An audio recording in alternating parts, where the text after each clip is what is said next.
Hello மக்களே, இன்றைக்கி தான் டே 22 போஸ்டிங் வீடியோ நம்ம பேஜில். இன்றைக்கி நான் கொஞ்சம் நாட் வெல், அதனால் பொமோகிரானேட் அண்ட் கிவி மட்டும் தான் எடுத்துக்கிட்டேன். வேறு எதுவும் பெருசாக எடுத்துக்க முடியல. அதே சமயம் வீடியோவும் பெருசாக எடுக்க முடியல. ஸோ இந்த டைமை யூஸ் பண்ணி உங்களுக்கு ஒரு விஷயம் ஷேர் பண்ணணும்னு ஆசைப்பட்டேன். அது என்னென்னா, நம்மள பல பேர் நோ சொல்லவே ரொம்பவே தயங்குவோம். அது நம்மளோட க்ளோஸ் ஃப்ரெண்டாக இருப்பாங்க, இல்லை தெரிஞ்சவங்களாக இருப்பாங்க.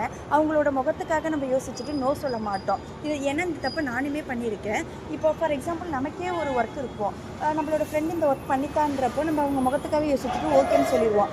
பட் அவங்க ஒர்க்கு சேர்த்து நம்ம ஒர்க்கு சேர்த்து அது ரொம்ப பேர்டன் ஆகி நமக்கு ஸ்ட்ரெஸ்ஸை க்ரியேட் பண்ணும். சிம்பிளாக அந்த இடத்துலையும் நோ சொல்லிட்டோங்கிற பட்சத்தில் நமக்கு ஸ்ட்ரெஸ்ஸை நம்மளோட ஸ்ட்ரெஸ்ஸை நம்மளே குறைச்சிக்க முடியும்.